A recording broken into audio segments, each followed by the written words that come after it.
toutes et à tous, que Dieu soit béni, il est au milieu de nous et comme on vient de le chanter, il est le roi des rois. Et tous les grands de la terre un jour fléchiront le genou devant lui parce qu'il revient et va régner sur cette terre. Dieu soit béni. Ce matin, on va aborder un sujet qui me tient à cœur, que j'ai aussi partagé avec Fabien, le pasteur qui arrive dans quelques semaines, et avec lequel on est complètement d'accord. Ce sera le sujet de la vision. La vision, notre vision. Le texte biblique dit que Dieu a tout mis sous les pieds de Jésus et que Dieu l'a donné comme chef suprême à l'Église, qui est son corps, la plénitude de celui qui remplit tout en tous. Notre vision. Je crois que c'est important de bien réaliser que s'il n'y a pas de vision, c'est le texte biblique qui le dit, s'il n'y a pas de révélation ou s'il n'y a pas de vision, le peuple est sans frein. Une autre version dit, le peuple meurt. C'est vrai à titre individuel et c'est vrai à titre collectif. À titre individuel, quelle est la vision que tu as pour ta vie, ton avenir, pour demain? Si tu vis avec des lunettes en contreplaqué, tu ne verras pas grand-chose. Si par contre tu as les bonnes lunettes, celles de la Bible, celles du Saint-Esprit, celles de Dieu, tu auras une vision pour ton avenir. Je ne parle pas, de choses étranges qui des fois n'ont rien à voir avec la parole de Dieu, mais je veux juste utiliser ce mot parce qu'il est biblique, d'avoir une vision. Une vision permet de voir devant. Une vision permet d'aller dans une certaine direction. Et quand c'est Dieu qui donne la vision, la direction est bonne. La direction est à suivre. La vision que Dieu veut donner à chacun de nous permet donc de voir devant. Et ça concerne tout le monde, quel que soit ton âge. Tu as besoin d'une bonne vision d'avenir. Alors à titre individuel, c'est important. À titre collectif, ça l'est aussi. Quelle est notre vision pour l'Église que nous sommes? Et on va un petit peu, bien sûr, pas plaquer quelque chose. Moi, je ne veux pas du tout appliquer comme un cataplasme là quelque chose ce matin sur vous, pas du tout. Mais juste introduire ce thème qui sera repris certainement au moment de la rentrée. Mais juste qu'on réfléchisse et qu'on se mette ça dans un coin de notre cœur, dans un coin de notre tête, en disant Seigneur, et ça pourrait déjà être une prière que toutes et tous nous ferions, Seigneur, donne-nous une vision qui vient de toi, pour le peuple que nous sommes, pour l'Église que nous sommes, pour l'avenir qui est devant nous, pour les semaines, les mois, les années qui sont devant nous, si tu ne reviens pas encore tout de suite, donne-nous ta vision. Ta vision. Si je pose la question à chacune et chacun de vous, l'un après l'autre, je ne le ferai pas parce que ça prendrait trop de temps, mais je suis sûr qu'il y a autant de visions que de personnes ici. On a tous notre idée. Comment il faudrait faire, comment il faudrait parler, comment il faudrait agir. Et si on en reste là avec chacun de vos visions personnelles, eh bien on risque plutôt de se diviser que de s'unir. Alors que quand Dieu donne une vision à son peuple pour l'avenir, c'est toujours une vision qui réunit. Et mon propos ce matin, c'est vraiment d'installer dans vos cœurs l'envie d'être ensemble, l'envie de marcher ensemble dans cette direction. Vous verrez au fur et à mesure du message apparaître un mot, et à la fin vous l'aurez découvert complètement. Il est composé de 7 lettres. et il va me servir de plan. La première lettre, c'est un F, parce qu'il me semble très important qu'une bonne vision spirituelle pour l'Église doit favoriser l'adoration. Lorsque nous sommes réunis, s'il n'y a pas de désir d'adorer, de louer, d'être tous centrés sur le Seigneur, on ne peut pas dire que notre vision est très, très bonne. L'amour pour Dieu s'exprime par l'adoration. Et cette importance de l'adoration est tellement à souligner dans les textes que l'on voit bien que Satan, on l'a vu vendredi soir, cherche l'adoration pour lui. Et l'adoration, c'est quelque chose qui est réservé à Dieu, à Jésus. Il y a des textes qui sont là, j'en ai relevé 3, je vous les lis. Jésus lui dit à Satan, « Retire-toi, il est écrit, tu adoreras le Seigneur ton Dieu et tu le serviras lui seul. » Vous savez, c'est peut-être anodin, mais quand vous dites que vous adorez quelque chose, réfléchissez bien aux mots que vous prononcez. Dites plutôt « j'aime beaucoup » plutôt que « j'adore le chocolat ». S'il vous plaît, utilisons les bons mots pour les bonnes choses et les bonnes personnes. Mais l'adoration ne revient qu'à Dieu seul. Tu adoreras le Seigneur ton Dieu et tu le serviras lui seul. Une vision spirituelle, une vision d'église, une vision pour ma vie comme pour mon église favorise l'adoration à Dieu. Leur vient, le deuxième texte, Jean 4, 23 et 24, leur vient, dira Jésus à la Samaritaine, elle est déjà venue où les vrais adorateurs adoreront le Père en esprit et en vérité, car ce sont là les adorateurs que le Père demande. Dieu est esprit et il faut que ceux qui l'adorent en esprit et en vérité. Frères et sœurs, nos réunions ici sont des moments d'adoration. Et adorer, c'est quoi? Est-ce que c'est seulement chanter? Est-ce que c'est seulement élever la voix? Je me suis un peu penché sur l'expression adorer en esprit et en vérité. Il me semble qu'il y a quelque chose de très important. Un don spirituel disait que le chemin sur lequel tu marches est un chemin de lumière, transparent. C'est un chemin de vérité. Et quand on vient devant le Seigneur, quand on dit qu'on est des adorateurs, parce qu'en plus on revendique d'être des adorateurs, Dieu nous prend au mot et nous dit, mais est-ce que tu vis dans la vérité? Est-ce que tu vis dans l'obéissance au Saint-Esprit? La vision pour l'Église, elle favorise l'adoration, une adoration comme Jésus, comme le Père la réclame. Ce sont là les adorateurs que le Père demande.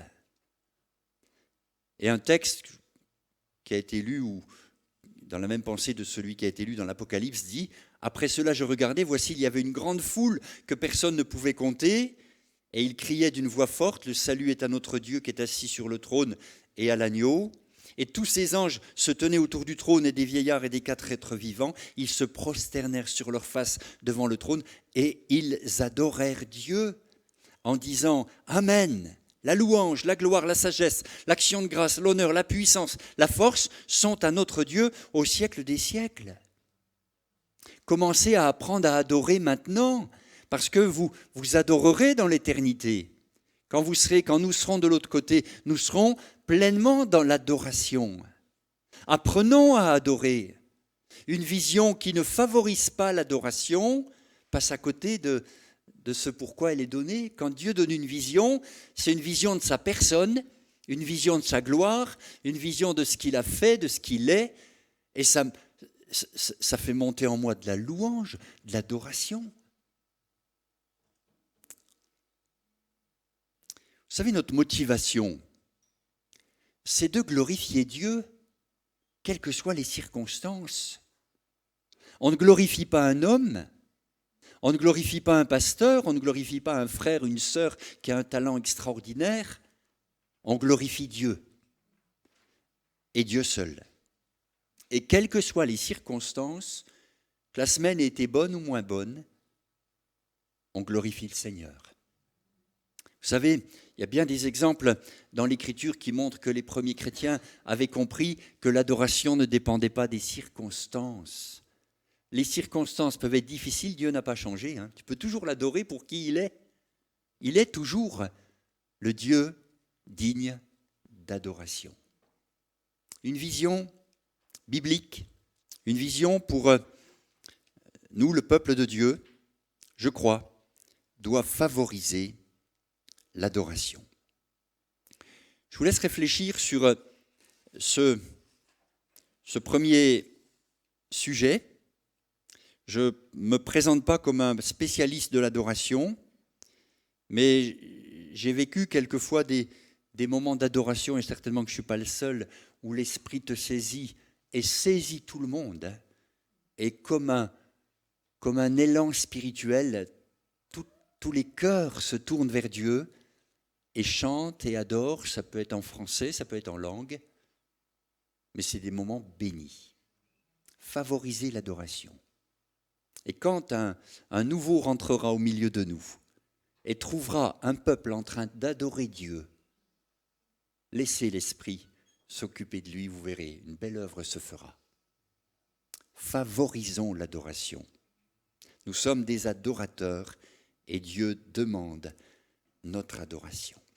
Une vision biblique, une vision complète, va aussi, et c'est la deuxième lettre, va aussi édifier les croyants.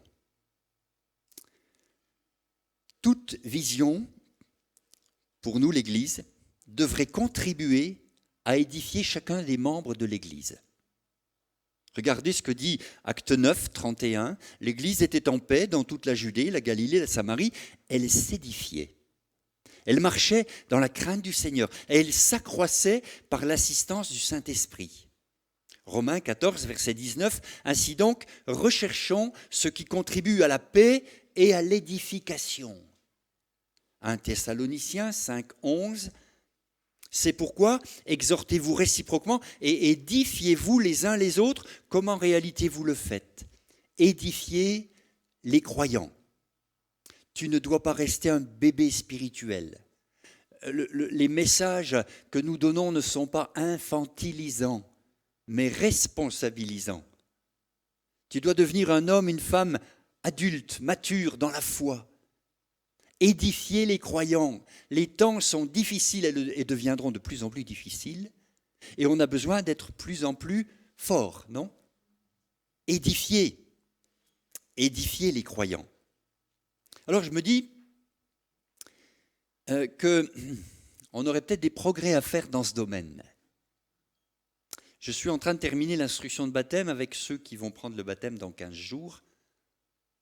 Et en parlant avec chacun d'eux dans les entretiens personnels, je m'aperçois que leur grand besoin, leur grande demande, c'est de ne pas s'en tenir à une instruction de baptême qui aura duré 2 ou 3 mois, mais c'est d'avoir un enseignement systématique et complet pour avoir de la force spirituelle. Si ta Bible, tu ne l'ouvres que le dimanche matin, ou plutôt c'est le pasteur qui l'ouvre pour toi, tu as encore des progrès à faire. Si tu ne l'ouvres que quand ça va mal, si tu ne pries que quand ça va mal, bien sûr, le Seigneur est bon, il entend ta prière. Mais vous ne trouvez pas que ça fait un peu médecin urgentiste? Seigneur, vite, j'ai besoin de toi. Mais quand tout va bien, s'édifier. On mettra en place avec Fabien quelque chose qui ira dans ce sens de l'édification personnelle. J'ai des vieux chrétiens qui m'ont dit, dans les églises où j'ai été, qui m'ont dit, Dominique, si on avait eu ça au départ, on n'aurait pas fait toutes les erreurs qu'on a faites. Une école de disciples. Une école de disciples où on apprend le discipulat et où on apprend à ce que c'est qu'un disciple. Et vraiment, je vous encourage à réfléchir à cette fameuse édification des croyants. Vous devriez demain être capable, enfin moi j'ai cette vision-là, être capable de rentrer pleinement dans votre service, dans votre ministère. Édifier les croyants. La troisième lettre qui apparaît, c'est un D. Et j'ai pensé à développer la communion fraternelle. Si on lit les Écritures, on s'aperçoit que, en abondance, les textes sont là, il y a dans la primitive Église une vraie communion fraternelle. Acte 2, verset 1, le jour de la Pentecôte, ils étaient tous ensemble dans le même lieu. Acte 2, 42, ils persévéraient dans l'enseignement des apôtres, dans la communion fraternelle, dans la fraction du pain et dans les prières. 1 Pierre 1, 22, ayant purifié vos âmes en obéissant à la vérité pour avoir un amour fraternel sincère, aimez-vous ardemment les uns les autres de tout votre cœur. On disait de la primitive Église, des gens de l'Église primitive, voyez comme ils s'aiment. Une vision biblique et complète pour l'Église doit favoriser la communion fraternelle. Je sais bien que les années Covid nous ont privés de plein de choses, mais les années Covid, elles sont derrière et elles ont bon dos. Il faudrait être un peu intentionnel dans ce domaine et dire « j'aime la communion fraternelle ». Allez, je ne vous demande pas de répondre à haute voix, je ne voudrais pas vous mettre mal à l'aise. Mais quand est-ce que tu rencontres tes frères et sœurs dans la semaine ? Si tu ne les rencontres que le dimanche, et encore, puisque tu es assis là-bas et qu'elle est assise là-bas, je doute que dans un mois, tu le connaisses ou tu la connaisses. Comment se connaître ? Vous savez, communion veut dire être uni avec. Cum unire. Uni avec. On est unis. Et vous n'échappez pas à la règle, parce que j'ai assisté beaucoup d'églises en difficulté, et souvent c'est ce domaine qui est le plus attaqué. Les chrétiens se regardent des fois en chien de faïence, viennent par obligation, arrivent en retard et repartent en avance pour ne croiser personne. Le Saint-Esprit est particulièrement attristé. Une vision pour l'Église que nous sommes doit favoriser, développer la communion fraternelle. Parce que notre motivation, c'est le soutien mutuel. On a besoin les uns des autres. Si tu ne le sais pas encore, tu vas l'apprendre prochainement. Parce que on prie les uns pour les autres. Mais comment pouvoir prier les uns pour les autres si on ne connaît pas les besoins de celui d'à côté ?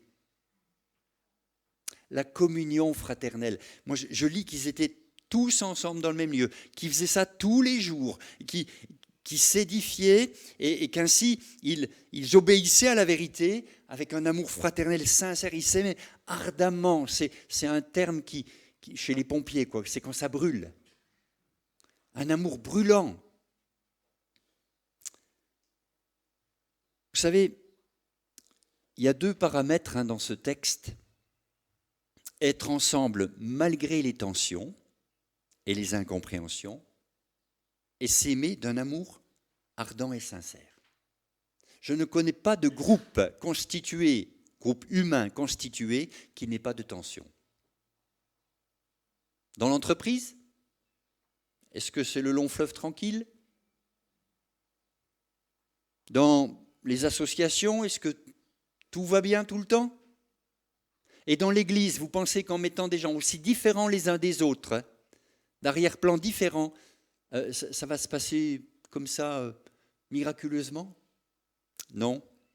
il faut développer la communion fraternelle, il faut s'aimer ardemment, il faut être intentionnel dans ce domaine et agir.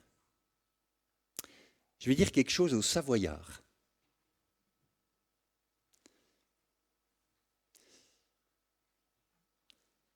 Je ne suis pas savoyard, moi je suis arrivé en Savoie il n'y a pas longtemps. Et je ne dis pas ça pour me plaindre, mais je dis ça comme un constat. Et ce n'est pas un jugement, c'est juste un point d'étape, quoi, un point d'étape. Quand nous sommes arrivés en Alsace, en 1995, après 12 ans passés à Reims, on a passé 15 ans à Mulhouse. La première année, prenons la première année, nous étions invités tous les dimanches, toute l'année. Et je pouvais, pas pour manger seulement, même s'il y avait toujours la table mise, mais je pouvais connaître mes frères et sœurs. Je faisais donc une visite pastorale en même temps qu'un moment de repas. Et ça a duré toute l'année, sans qu'on ait eu à le demander. On ne demandait rien. Quand on a quitté Reims, Noémie s'en souvient, le soir du déménagement, il y a une chrétienne qui nous a supplié. Vous savez, vous êtes fatigués, rincés, vous avez fait des cartons toute la journée et vous n'avez qu'une hâte, c'est d'aller au lit. Il dit, il faut venir manger à la maison ce soir. Catherine, on est allé manger chez Catherine et son mari. On était fatigués, mais jusqu'au dernier moment. Mulhouse, Valence, 2010. Comme en Alsace, régulièrement. Je ne le dis pas pour me plaindre, mais je le dis comme un électrochoc peut-être, et tant pis si vous m'aimerez moins. Mais à Chambéry, pas une fois. Pas une fois.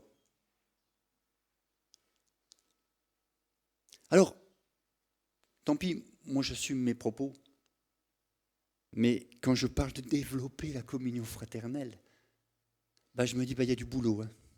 Et ne me dites pas, les Savoyards sont comme ça, parce que la Bible en Savoie est la même que la Bible en Alsace, que la Bible à Valence, que la Bible à Reims.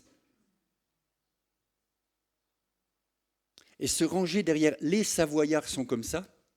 Je sais qu'il y en a qu'il faut gagner leur confiance, il faut du temps, il faut les rassurer, il faut leur montrer patte blanche, etc. Je sais tout ça. Mais où est l'application de la parole de Dieu ? Quand est-ce que tu rencontres tes frères et sœurs ? Et je ne vous demande pas de m'inviter ce midi, parce que je suis occupé, moi, ce midi. J'ai instruction de baptême et on va manger ensemble. D'ailleurs, si vous faites bien attention, dans le programme de l'Église sont revenus les agapes. Il faut reprendre, il faut être intentionnel, il faut reprendre. Si on ne fait rien, ça ne viendra pas. Si on veut installer une bonne vision, et ce n'est pas à 12h30 qu'on va le faire, c'est dans l'avenir. Là, je donne les points fondamentaux. Mais si on veut une bonne vision d'avenir, développons la communion fraternelle. Est-ce que tu sais comment ton frère, ta sœur va ?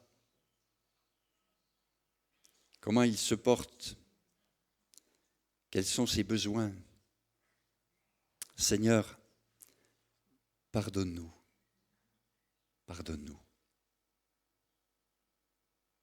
Pour qu'une vision biblique complète se mette en place, je crois qu'il faut rajouter encore une lettre. Ça va, vous prenez des notes parce que le mot va apparaître bientôt. Il faut penser à, bien sûr, l'évangélisation des perdus. Nous sommes sauvés pour être des témoins. Nous sommes sauvés pour en sauver d'autres. C'est la mission de l'Église. Malheur à moi si je n'annonce pas l'Évangile, disait l'apôtre Paul. Et c'est vrai que c'est le salut des âmes, notre motivation. Et c'est merveilleux de pouvoir dire, dans 15 jours, on aura 7 baptêmes. D'accord, mais vous ne trouvez pas qu'on est loin des chiffres du livre des Actes ? Le Seigneur ajoutait chaque jour à l'Église ceux qui étaient sauvés. Évangéliser les perdus. Jésus a dit, Marc 16, 15, « Allez par tout le monde, prêchez la bonne nouvelle à toute la création. » Romains 10, 14, « Comment donc invoqueront-ils celui en qui ils n'ont pas cru, et comment croiront-ils en celui dont ils n'ont pas entendu parler, et comment en entendront-ils parler s'il n'y a personne qui prêche? Et comment y aura-t-il des prédicateurs s'ils ne sont pas envoyés? Selon qu'il est écrit qu'ils sont beaux les pieds de ceux qui annoncent la paix, de ceux qui annoncent de bonnes nouvelles. Mais tous n'ont pas obéi à la parole de Dieu.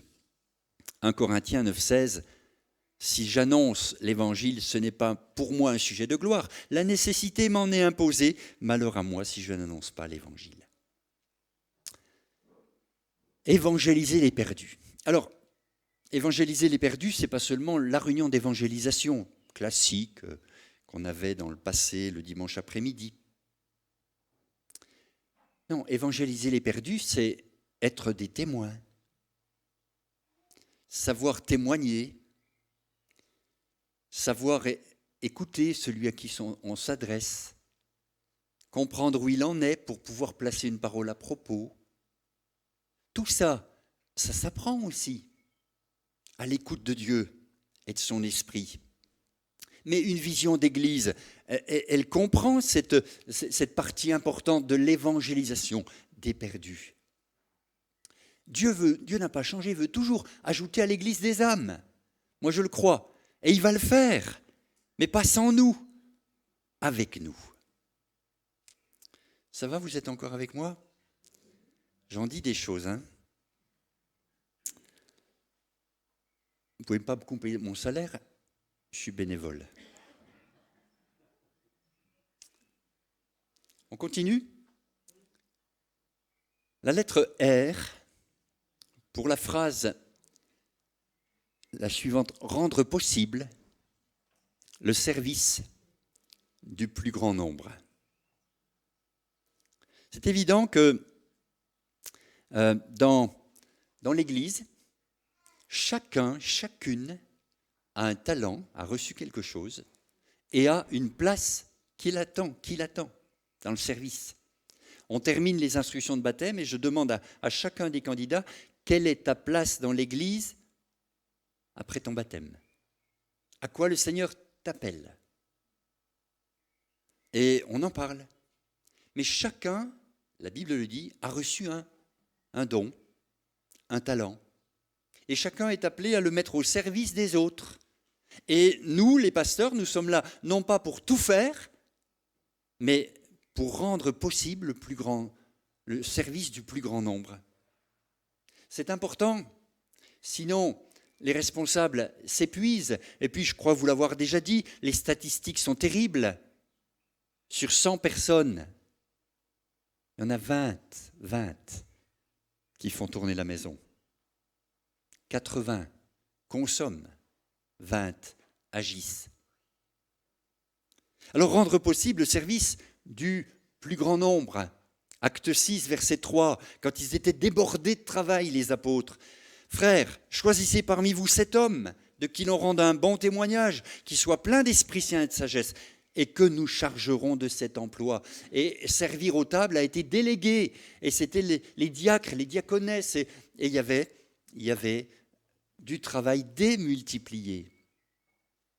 1 Corinthiens 15, 58, « Ainsi, mes frères bien-aimés, soyez fermes, inébranlables, travaillant de mieux en mieux à l'œuvre du Seigneur, sachant que votre travail ne sera pas vain dans le Seigneur. » 2 Timothée 2, 2, « Et ce que tu as entendu de moi en présence de beaucoup de témoins, confie-le à des hommes fidèles qui soient capables de l'enseigner à d'autres. » On voit bien que une vision complète, une vision biblique, une vision venant de Dieu, conforme à la parole de Dieu, va mettre chacun au boulot, chacun dans un domaine. Et béni soit Dieu pour la diversité. Moi, je suis content quand il y a des motards qui témoignent à d'autres motards. Et je suis content quand il y a des musiciens qui découvrent. Vous savez, en parlant les uns avec les autres, dans l'assemblée, il y a beaucoup de musiciens. Si on les réunissait tous, je pense qu'on le fera à la rentrée, il y a un vrai orchestre. Hein. Chanteurs, musiciens, ils restent sur leur chaise. Vous allez voir, on va venir vous chercher. Hein. On va rendre le service du plus grand nombre une réalité. Parce que il faut que chacun entre dans son ministère, dans son service. Et vous n'avez pas, enfin, on ne va pas épuiser le responsable ou les responsables, mais on va prendre un petit bout, chacun, de la charge, et il y a quelque chose qui va se développer. On continue. Vous savez, quand tout le monde se met au boulot, il y a de l'efficacité et il y a de la croissance. Je remercie, cette année a été une année formidable pour moi. Je remercie tous ceux qui, dans l'Église, se sont levés pour prendre un petit bout du travail et l'ont fait. Les seniors, les enfants, les ados, les jeunes, il y a eu plein de choses. Franchement, merci Seigneur et merci à vous qui avez permis que ça se vive, que ça s'accomplisse. Mais on n'est qu'en chemin là. On peut encore faire des progrès. La lettre suivante, c'est à nouveau un E. Et j'ai pensé qu'il était nécessaire pour qu'une vision soit complète, qu'il fallait encourager la foi et la vie de l'esprit. C'est clair que dans l'équipe du Seigneur, c'était ce qui le motivait. Il voulait former ses apôtres, ses disciples, à la foi. Par exemple, il est là, au bord du lac, Luc 5, verset 4, lorsqu'il eut cessé de parler, il dit à Simon, « Avance en pleine eau, jetez vos filets pour pêcher. » Simon lui répondit, « Maître, on a travaillé toute la nuit, sans rien prendre. Bon, sur ta parole, je jetterai le filet. » Et on voit que le Seigneur, d'une façon pédagogique, amène Simon-Pierre, à faire une expérience de foi. L'évangile restera de la théorie tant qu'on ne le met pas en pratique. Alors sur ta parole, je jetterai le filet. Le Seigneur avait dit, jetez vos filets au pluriel.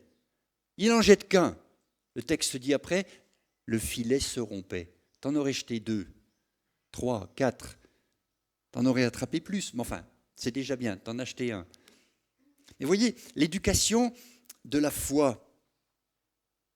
1 Corinthiens 14, verset 26 dit « Que faire donc, frères ? Lorsque vous vous assemblez, les uns ou les autres parmi vous, ont-ils un cantique, une instruction, une révélation, une langue, une interprétation ? Que tout se fasse pour l'édification. En est-il qui parlent en langue, que 2 ou 3 au plus parlent, chacun à son tour, et que quelqu'un interprète. Pour ce qui est des prophètes, que 2 ou 3 parlent, et que les autres jugent.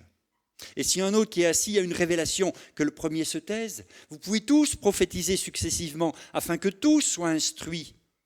On voit que dans la vie de l'esprit, dans les dons spirituels, l'exercice des dons spirituels, l'apôtre Paul encourage, bien sûr à Corinthe il fallait mettre de l'ordre, mais encourage ces chers Corinthiens à vivre la vie de l'esprit. Le Saint-Esprit n'a pas changé. Les dons spirituels existent encore aujourd'hui. Et c'est important qu'on les vive. Et on ne les vit pas seulement quand on est réunis, mais on les vit aussi quand on est au dehors dans ce monde.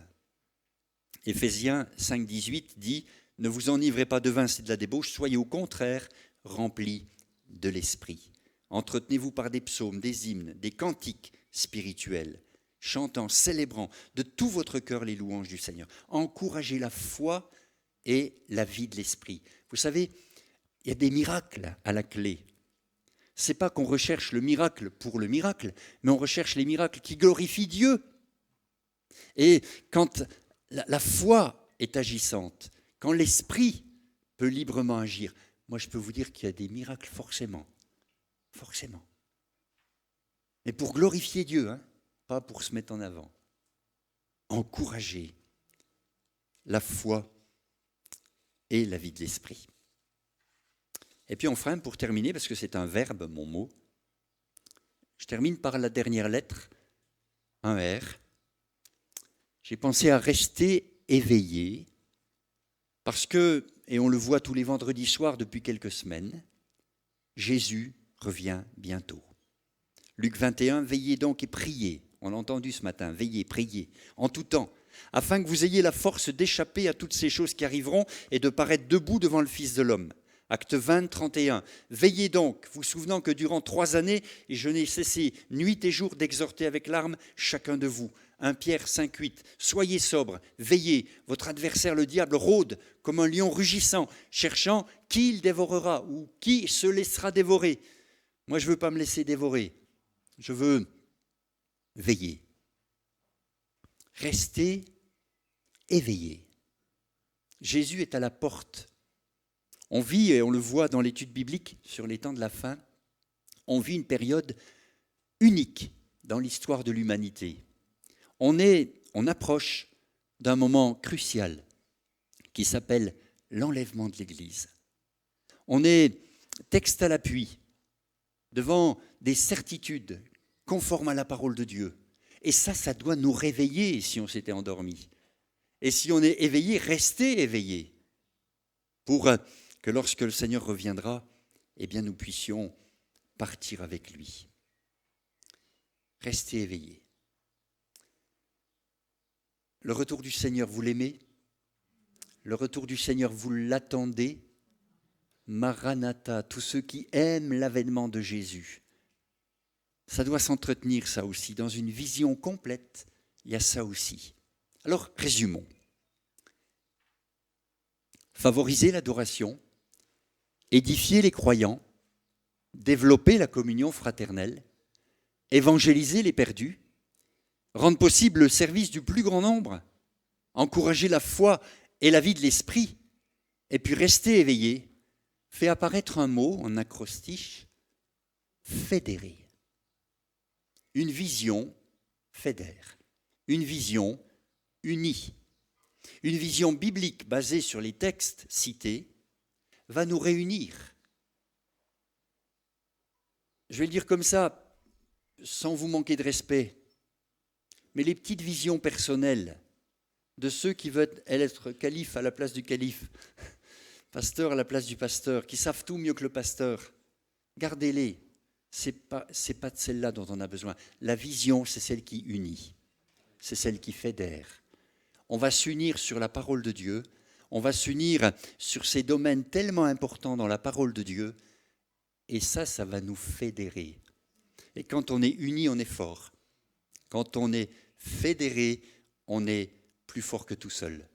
Alors que Dieu nous aide, ce n'est qu'une introduction au sujet. C'est à nous, finalement, à écrire la vision pour notre Église. Quelle vision avons-nous pour l'Église? Quelle vision avons-nous pour notre place dans l'Église?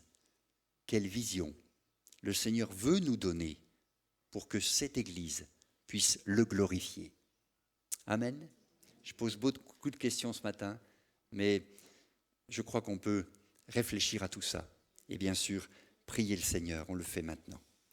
Merci Seigneur, parce que tu ne viens pas avec des reproches, tu viens dans ton amour, ta douceur, tu viens nous interpeller, tu viens nous corriger s'il le faut, mais tu viens nous parler.